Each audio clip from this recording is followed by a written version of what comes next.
Loss অ্যাঞ্জেলেসের দাবানল যেন আল্লাহ তাআলার পক্ষ থেকে আসা একটি গজব।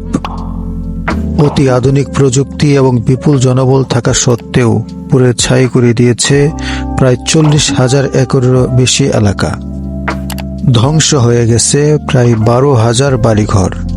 লাখ লাখ মানুষ নিজের বাড়িঘর ছেড়ে নিরাপদ আশ্রয়স্থলে পালিয়ে যেতে বাধ্য হয়েছে। শক্তিশালী বাতাস আর শুষ্ক আবহাওয়ার কারণে আগুন আরো দ্রুত ছড়িয়ে পড়ে। তাহলে এটা আল্লাহ তাআলার গজব ছাড়া আর কি হতে পারে? আল্লাহ তাআলা পবিত্র কোরআনে বলেছেন, আমি জালেমদের জন্য প্রস্তুত করে রেখেছি এমন একটি আগুন যা তাদের বেষ্টন করে রাখবে। যখন তারা পানি চাইবে তাদেরকে দেওয়া হবে গলিত তামা বা লোহা, যা তাদের মুখমণ্ডল দগ্ধ করবে। এই ভয়াবহ অগ্নিকাণ্ড যেন আল্লাহ তাআলার গজবের একটি নিদর্শন। মুসলিম বিশ্বের প্রতি অবিচার, ফিলিস্তিনি গাজা ধ্বংসের সহযোগিতা করা এবং নিরীহ মানুষ হত্যার জবাব হতে পারে এটি। কারণ ইতিহাসই সাক্ষী, জালেমদের পরিণতি কখনই ভালো হয় না।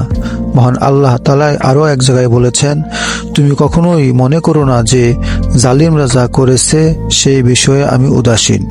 আমি তাদের শুধু সেই দিনের জন্য অবকাশ দিয়ে রেখেছি যেদিন চক্ষু স্থির হয়ে যাবে। দাবানলের এই তাণ্ডবের মধ্যে আমরা দেখতে পাচ্ছি মানুষের আর্তনাদ, ভয়, হাহাকার।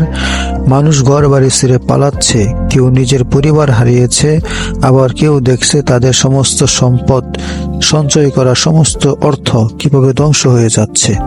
বর্তমানে লস অ্যাঞ্জেলেসের আশেপাশে কিছু কিছু এলাকায় এখনো আগুন জ্বলছে। দমকল বাহিনী এখনো সেটা নিভানোর চেষ্টা চালাচ্ছে।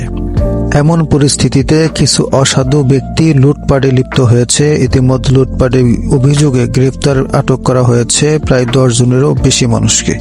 আলোর দিকে ফিরে আসাই একমাত্র পথ। আমরা আল্লাহর কাছে ক্ষমা চাইব, তার কাছে সাহায্য চাইব এবং তারই অনুসরণ করব।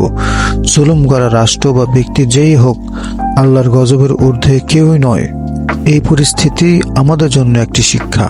মানবতার পক্ষে দাঁড়ানো, জালিমদের বিরুদ্ধে রুখে দাঁড়ানো, আল্লাহর পথে দৃঢ় থাকার আহ্বান কর। ভিডিওটি ভালো লাগলে অবশ্যই সাবস্ক্রাইব করবেন। দেখা হবে পরবর্তী ভিডিওতে। ততক্ষণ পর্যন্ত ভালো থাকবেন।